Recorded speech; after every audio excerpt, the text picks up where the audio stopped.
Hello, my name is Natalie Padilla-Rosales, and I am taking the AICE Media Studies course. In this video, I will be answering the question, how does your product use or challenge conventions, and how does it represent social groups or issues?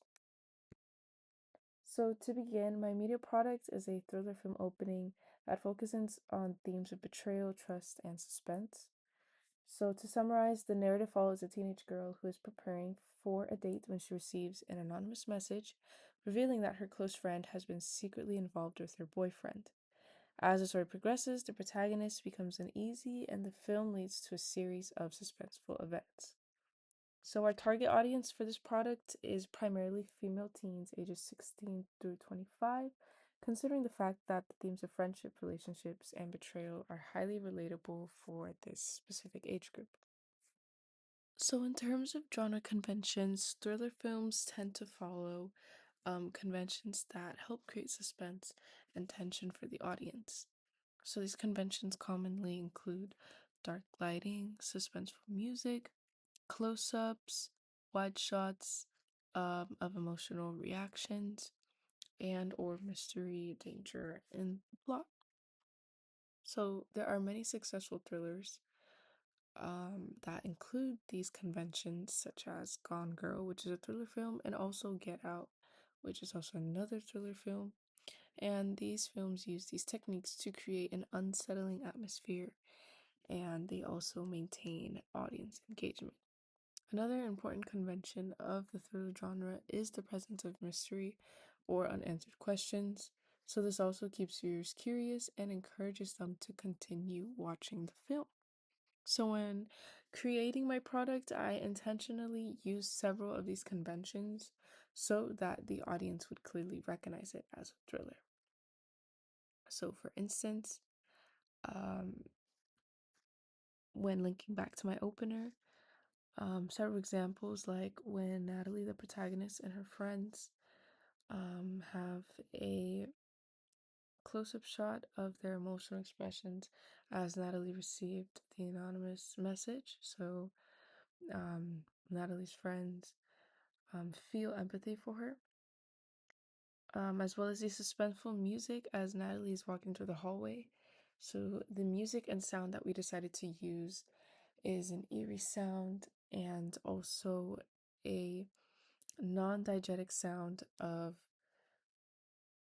Natalie hesitating to breathe or breathing loudly. So it highlights the idea of the fact that she's scared. Additionally, when Natalie is walking through the hallway, she is walking slowly and seems to be looking around to also emphasize the idea that she's scared. Another one is the mysterious anonymous messenger and what happens next. And lastly, the dark lighting towards the end of the film. It eventually, towards the end, it gets distorted and it changes to more of a scarier, spooky setting. So, as I just mentioned before, the top left is Natalie walking through the dark hallway, and the lighting kind of is dark. Even though there is a bright lighting, it kind of leaves a mysterious of what's beyond the hallway and what is Natalie going to walk into. The top right picture is the facial expression of Natalie um, when she received the message, the anonymous message that said, "Meet me outside now." She seems pretty stressed and worried about, what's going to happen. And the bottom picture is the anonymous message that she received on Instagram, which is a common social media use platform. And it shows the messages. So, although my product follows several thriller conventions, it can also challenge many thriller conventions. So, one way my product does this is by keeping the antagonist kept anonymous. In many thriller films, the audience is given clues that eventually reveal the villain or the antagonist. However, in my film, the person responsible for the message is never shown.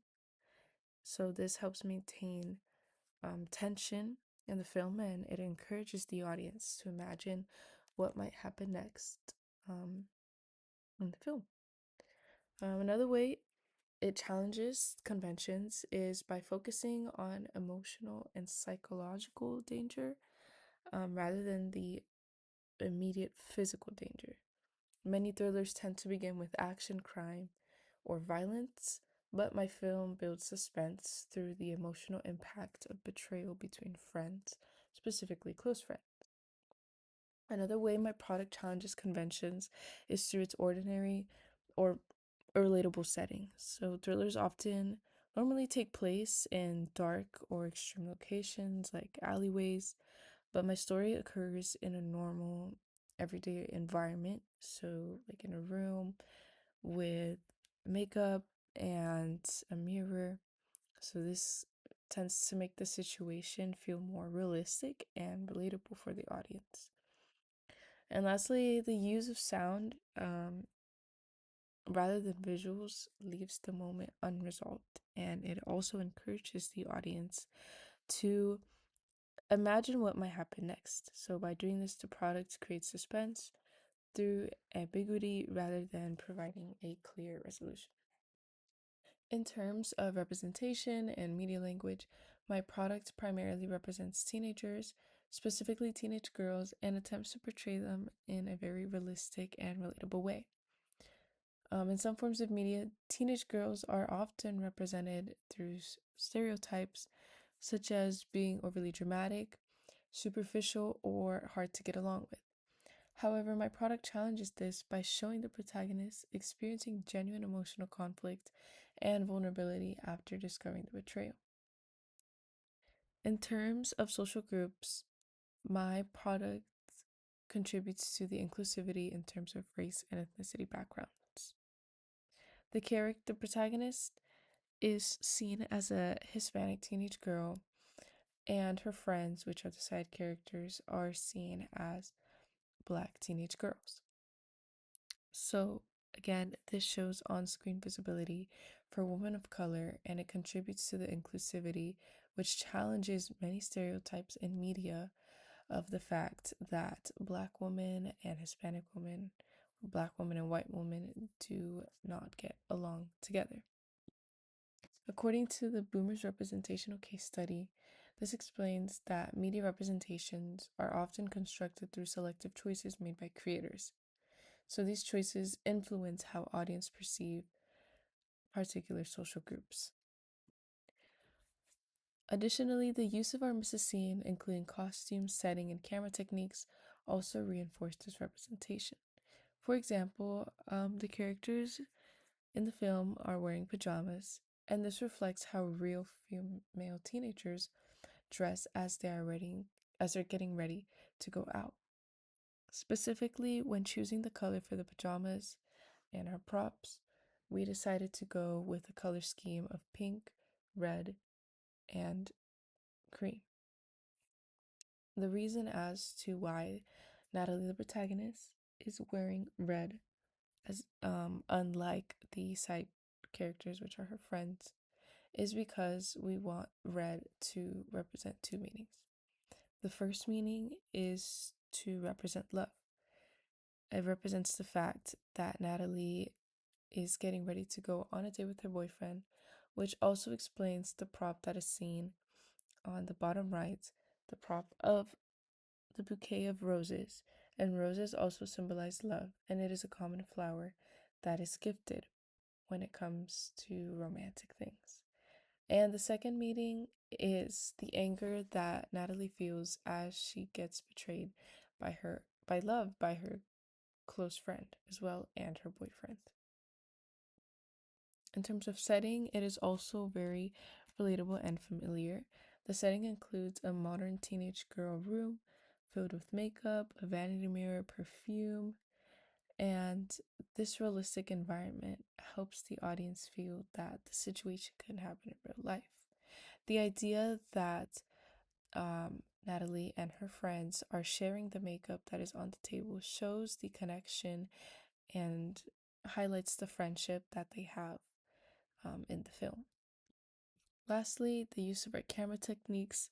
such as wide shots, reaction shots, and over the shoulder shots, emphasizes the protagonist's emotional perspective, and it allows the audience to experience the moment from her point of view. For the social issues in my product, it also is very relevant to young audiences. So, one of the main themes is betrayal within friendships and also romantic relationships. So, the discovery of the anonymous message exposes the breakdown of trust between characters, which creates the emotional conflict for the protagonist. Another issue highlighted is the importance of honesty, trust, and communication in relationships. So, again, the anonymous message introduces secrecy and uncertainty, which increases the tension of the narrative, and it hooks the audience to have a different perspective into relationships. And finally, the third one is the dangers of the internet. So, the film, again, because of the anonymous message and the picture that is shown, it exposes the risk of online false identity and digital manipulation. So it creates tension, and it also creates vulnerability and something that is relatable and that is likely to happen. So in terms of audience impact, the intended effect on the on our audience is to create both emotional engagement and also emotional suspense. So firstly, by focusing on the protagonist's reaction to the betrayal, our viewers are encouraged to feel empathy for her situation. So the audience begins to question the motivations of the other characters and wonder what might happen next. Also, in the final moment when the protagonist opens the door and the screen cuts to black, it leaves the audience in suspense. The sound of the creaking door also suggests that something important may happen, but the viewer is not given a clear answer as to what can happen. So, this unresolved moment encourages the audience to think about the storyline and speculate about what might be behind the door. Thank you for your attention.